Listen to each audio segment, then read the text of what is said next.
They didn't understand us. Not really. To them, we were a paradox, primitive and intelligent, violent yet loyal, capable of destruction, and somehow still driven by compassion. But the one thing that truly baffled them, the thing they couldn't comprehend, was how we endured pain. To the Galactic Council, pain was a measure of biological failure. Most species avoided it at all costs. Entire cultures were built around comfort, avoidance, sedation. Pain to them meant weakness or danger. But then they found humans. At first they didn't believe the reports. A species that wrestled with volcanoes, swam in freezing oceans, ran for fun until their bodies nearly collapsed. A species that laughed while bleeding, made jokes during surgeries, and competed in brutal sports, not because they had to but because they enjoyed it. So they created a Gamma scientific initiative to study human pain tolerance. A handful of our kind were selected and sent to the Galactic Medical Academy, a school floating in deep space, home to the brightest minds of the universe. There we would be observed, tested, examined. I was one of them. My name doesn't matter, not really, but you should know this much. Kai wasn't chosen because I was the strongest, or the fastest, or the most disciplined. I was chosen because I never quit. And when pain came knocking, I didn't scream, I smiled. We arrived on a clean, sterile ship, escorted through silent halls that seemed to hum with tension. The aliens didn't speak to us at first. They stared, wide eyes, curious, nervous, like children looking at fire for the first time. Our quarters were comfortable, more than I expected, but we knew why we were here. Every wall had a scanner. Every breath was monitored. Every heartbeat recorded. The first day was just interviews, questions, observations. They wanted to understand how we thought, how we remembered pain. I told them about the time I broke my ankle during a training run, how I wrapped it and limped the final mile anyway. They didn't believe me. Another human, a guy named Marcus, talked about getting hit by a car when he was 14 and then arguing with the doctors to let him go home for his sister's birthday before surgery. They stared at him like he was diseased. The lead scientist was a Zeltari named Verek, 8 feet tall, skin like molten glass, 4 arms and no mouth, just a vibrating plate that transmitted speech. He didn't show emotion, but I could tell he didn't like us. He spoke to the class of alien students, hundreds of them gathered in a chamber that echoed like a cathedral. That day, he said, we were about to witness something grotesque and unique. He called us an evolutionary glitch. Then he smiled, or at least I think he did, and said, "Let us begin." The first test was simple: heat exposure. The chamber's temperature was slowly raised to simulate a desert environment, then higher, past what most species could tolerate. No protection, no suit. I stood there as the heat pressed down like a weighted blanket. Sweat poured down my face. My heart thumped like a hammer, but I didn't move. I didn't flinch. One of the alien students muttered, "This would kill Age Elvax." Another whispered, "She's not even trying to cool herself." I could hear them. I could feel the tension. So I did something stupid. I laughed. It wasn't a loud laugh, just a breathy chuckle, but it echoed through the chamber like thunder. Verek paused the test, looked directly at me. "You find this amusing?" I wiped the sweat from my brow and said, "Where I'm from, this is beach weather." The class was silent. That's when I knew we were more than a study to them. We were a threat to their understanding of life. Later, in the observation room, I saw the notes. One student had written, "Human subject responds to thermal stress with humor. Possible psychological instability or defense mechanism." Another wrote, "Pain seems to excite them." They were wrong. Pain doesn't excite us, but it challenges us. It tests us. And for some of us, it sharpens us. On Earth, we learn pain early. Scraped knees, sprained ankles, cold winters, hot stoves, punches in schoolyards, broken hearts. We don't avoid it. We accept it as part of life. Some of us even seek it out to grow stronger. That night, I sat in my quarters, staring at the stars outside the window. I thought about all the times I'd been hurt, not just physically, but emotionally. The losses, the grief, the failures. And I smiled, because I was still here. And tomorrow, they'd test me again, and I'd show them something their galaxy had never seen. The second day started early. I hadn't slept much, not because of fear or nerves, but because my mind wouldn't stop racing. I could feel it These aliens, these scientists, these students, they were starting to look at us differently at first. They thought we were animals, amusing, maybe dangerous. But now they were unsure. I was escorted to the trial chamber again. The walls glowed with soft white light, the floor humming with energy under my feet. Dozens of alien students were already seated, watching me through transparent panels. They looked down at me like I was in a zoo. Varek entered from the upper platform. He didn't address me directly, just gestured to the machines and said, "Today's demonstration will involve targeted nerve stimulation, controlled, reversible, but unpleasant." I shrugged. "Let's do it." They brought out a device in insect-like legs that clamped around my forearm. It was elegant, alien, designed to send rapid electrical pulses to pain receptors just beneath the skin. A technician activated it. At first, it was just a buzz, then a sharp sting, then a jolt like a wasp digging through my bones. I hissed through my teeth, my muscles tightened, but I didn't yell. Buarek watched closely. "What are you feeling?" I breathed out slowly. "Feels like getting tased by a rookie cop.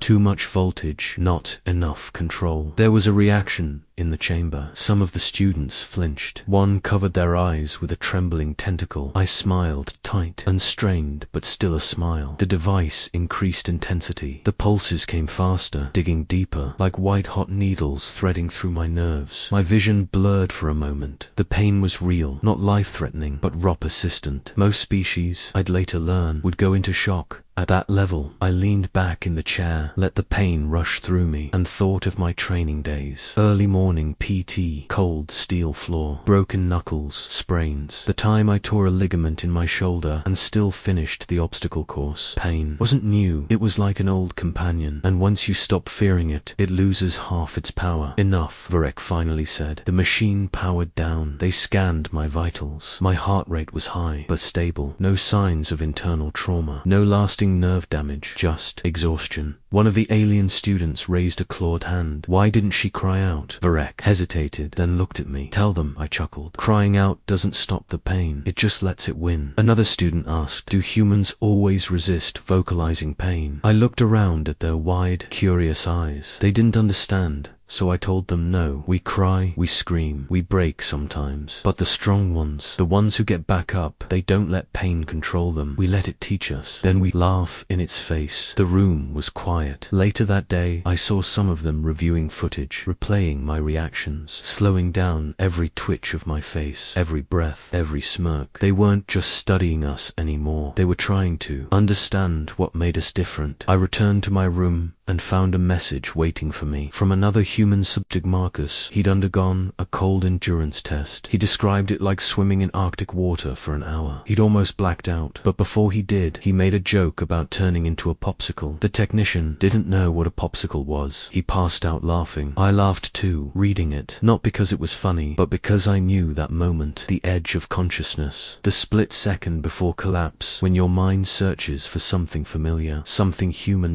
Pain isolates, but humor brings us back. They didn't expect that. They didn't understand that laughing during pain wasn't madness. It was resilience. It was rebellion. That night, I walked past one of the lecture halls. Inside, I saw Varek giving a talk. He was showing a recording of me in the chair, enduring the nerve test. Students watched in silence. Varek pointed to my expression, the pain on my face, and said, "This would incapacitate a Drex, paralyze a Zoluvian. Yet the human not only endures, she jokes." He paused the footage on my smile. "Observe this reaction. It is not denial. It is not disassociation. It is," he hesitated, "something else." Then he said something I'll never forget. "Humans don't process pain as a warning. They process it as a challenge." The class took notes feverishly. I walked away, knowing tomorrow would be harder, but that was fine. Let them come. Let them test me, because I wasn't here to survive. I was here to show them who we really are. By the third day, the atmosphere had changed. The alien students didn't look at us like test subjects anymore. Not exactly. There was something else behind their expressions. Now confusion, yes, but also curiosity. Some even looked cautious. I was beginning to realize they were afraid of what they didn't understand. And what they didn't understand was that pain, to us, wasn't an ending, it was part of the story. When I entered the chamber that morning, I noticed the setup was different. No chairs, no medical equipment, just a smooth floor and a raised platform in the middle. Lights overhead were dimmed, but focused sharply on the center. Vorek stood nearby, his voice cold and steady. Today, we measure kinetic impact response. Blunt force trauma. Simulated, of course. Limited damage. Controlled bruising. I knew what he meant. They were going to hit me hard. 2 robotic arms descended from the ceiling, equipped with padded, weighted bars. Adjustable pressure, speed, angle. They explained the settings like I was some fragile vase they didn't want to crack too quickly. But I wasn't worried about the machine. I was thinking about what I'd have to do to keep from passing out. The test began with a light impact to my upper arm. Nothing serious, like a punch from a child. I didn't move. Next, they increased the weight. A quick jab to the ribs, enough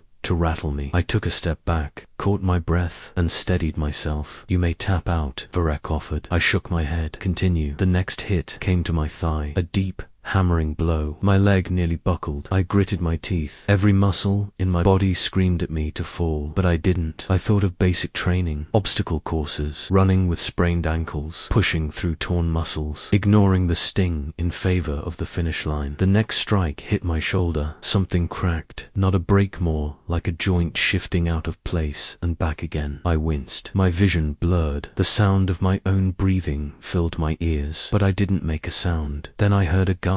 It wasn't me. It came from the viewing deck above. One of the alien students had stood up, trembling. Stop the test, they said. She's going to collapse. Vorek didn't answer. He looked down at me. I met his gaze and smiled. Do it again, I said. I can take it. The machine hesitated, then delivered one last heavy blow to my back. I dropped to one knee. Couldn't help it. The pain was molten. It crawled up my spine like fire. I stayed there for a moment, breathing, steady, focused. Then I stood slowly, deliberately, and I looked straight into the camera. I'm fine. Silence. No one moved. Vorek walked down slowly from the upper platform and stood before me. You endured more than the threshold we predicted. Why? I shrugged. Because it was just pain. He tilted his head. There are species that die from that level of trauma. Then maybe they've never had to fall off a bike when they were 8, walk home with a broken arm, and still do homework that night. Another alien student raised a trembling appendage. You make jokes during injury. Why? I looked around the chamber. Dozens of them, each so different shapes, colors, voices like wind or electricity. So smart, so advanced, and yet so soft. You think the joke is a weakness, I said. It's not. It's a shield. It's how we take control of the pain. If I can laugh at it, I'm not afraid of it. If I'm not afraid, then it has no power, one of them asked. But what if the pain is too great? I nodded. Sometimes it is. But we don't run from it. We feel it. Then we keep going. Vorek turned away, deep in thought. I saw something shift in him that day. A hesitation, doubt maybe. The next few hours were quiet. They didn't test us again. I spent the time in my quarters, bandaging the bruises. My body ached, but I felt alive. Every sore muscle reminded me I'd earned their attention. That evening, I received a private message from one of the alien students. It was short, only 2 words. How? I stared at it for a long time. I didn't reply. Not yet. Because how do you explain something so human? That pain isn't the enemy. That we train with it, grow with it, fight through it. Not because we want to, but because we have to. And sometimes because we choose to. Tomorrow, I knew the tests would get worse. But I was ready, because now they weren't just studying us. They were learning from us. By the 4th day, something had changed. Not just in how they looked at us, but in how they looked at themselves. The alien students, who once whispered in disgust or fear, now walked slower past our chambers. They stared longer. Some of them even nodded at me, not out of politeness, but with something closer to respect. But that day wasn't about observation. It wasn't about sensors or machines or controlled environments. That day was about the mind. Pain doesn't only live in the body. Sometimes the deepest pain is inside, where no scan can measure it, no medicine can dull it. The kind that leaves no scars but changes everything. They called it the mirror test, a psychological simulation chamber built to mimic the subject's deepest fears, failures, regrets amplified, and fed back in real time through neural mapping. I volunteered first, not because I wanted to, but because I knew someone had to show them the truth that humans didn't just endure physical pain. We endured the kind of pain that never heals, and we walked forward anyway. I stepped into the chamber, alone. No chair, no restraints, just white light. Then the walls shimmered, and I saw my mother's face, then my father's, then my brother's, all gone now. And then I saw myself on that battlefield. Blood on my hands, screams echoing through fire and smoke. I felt the heat, again, the helplessness. I remembered the sound of my own voice begging for backup that never came. And I remembered the silence that followed. I stood there, in that memory, frozen. Then came the second image. A hospital. Too late, too far away. The guilt rushed in like a wave. The room pulsed with my rising stress levels. I could hear the neural monitors chirping. The walls flickered with every heartbeat, reflecting the weight of it all: loss, regret, failure. But I didn't scream. I didn't cry. I stood still, fists clenched, breathing slow, because this wasn't new. We all carry ghosts. Every human walks with shadows behind them. Loved ones gone. Words we never said, things we couldn't fix, but we live with it. We carry it. We keep going. The simulation shifted again. Now I saw a younger version of myself, crying on a cold floor, bleeding from the nose, a boot print on my chest. That moment, that beating, my first fight. I remembered the pain, not from the impact, but from the humiliation, the powerlessness. And yet, I also remembered what came next, how I got up, how I trained, how I returned stronger, how I became someone no one could knock down again. The projection flickered, then collapsed, the lights dimmed, and the door opened. I stepped out into silence. The alien students stared at me. They'd been watching everything. One of them had tears, real ones. I don't even know what species she was. She looked like living crystal, eyes glowing blue. Her voice trembled as she asked, "How do you survive such wounds and still smile?" I looked at her and said, "Because the pain reminds me I'm alive, and that I have more to do." Another student asked, "But doesn't it hurt every day?" I nodded. Yes, some days more than others, but the hurt means I cared. It means I loved. It means I fought for something that quieted them. Even Vurik looked shaken, not because of what I endured, but because of what I didn't deny. The pain didn't break me, it shaped me. That night, I sat alone under the dome of the observation deck, watching the stars shift across black space. So many worlds, so many lives. And yet, I knew none of them had ever truly felt what it meant to lose someone, and still wake up the next day, make coffee, and move forward. That's the human way. Not denial, not numbness, but resistance. We don't erase pain, we outgrow it, and then we carry it with pride. The final day wasn't announced. There was no schedule, no warnings. They simply came to my quarters and said, "The council has arrived." That was all. I was escorted through the same sterile halls, though they felt different now. Not cold, not clinical, just quiet, as if even the walls were holding their breath. At the end of the corridor was a tall, arched chamber, the council hall, not meant for humans. The scale was enormous. Tall ceilings, multi-level balconies, species of every shape and form. Some floated, some slithered, some barely moved at all. And in the center of it all, me, Vurik, stood to the side. His face, unreadable, as always. Then a voice, deep and echoing, filled the chamber. "You have completed the trials, the experiments, the simulations. All data has been reviewed, but the council must now see for itself." There was no explanation, only a new door, and behind it, the real test. No observers, no explanation, no machines humming, just silence, until I heard the hiss of pressure release, and something entered the room. It wasn't mechanical, it was alive, tall, built like stone, skin covered in armored plates, two gleaming eyes fixed on me. A warrior species. I realized what this was. A combat trial. They weren't going to measure my heart rate or blood chemistry this time. They wanted to see what humans did when the pain came from something with intent. I didn't hesitate. I stepped forward, kept my stance low, my eyes locked. The thing lunged, faster than I expected. The first hit knocked the wind out of me. Not just pain, but force. A kind of weight my body wasn't used to. I rolled, came up again. Second blow clipped my ribs. Something cracked. I tasted blood, but I kept moving. Pain surged through every limb, but I used it, focused it. Every human instinct kicked in: training, adrenaline, survival. I didn't win, not in the way they'd expect. I didn't take the creature down, but I lasted longer than any of them predicted. I fought back, and when the creature landed a final blow, and stepped back. I was still breathing, knees shaking, face bruised, but standing. The door opened. 2 guards entered. I waved them off. I limped out of the room on my own. When I returned to the hall, the silence was heavy. Dozens of alien eyes watched me. Then the same voice spoke. This was not about combat. This was about spirit, about capacity, about the question we have asked since your species was discovered. What are humans made of? Vorek stepped forward. He said nothing for a long moment. Then, they are made of pain and something that resists it. They are made of memory and the strength to keep moving forward. They are built from things we do not measure: humor in the face of fear, defiance in the face of injury, hope in the face of loss. The council was silent. Then the verdict came not from one voice, but many, layered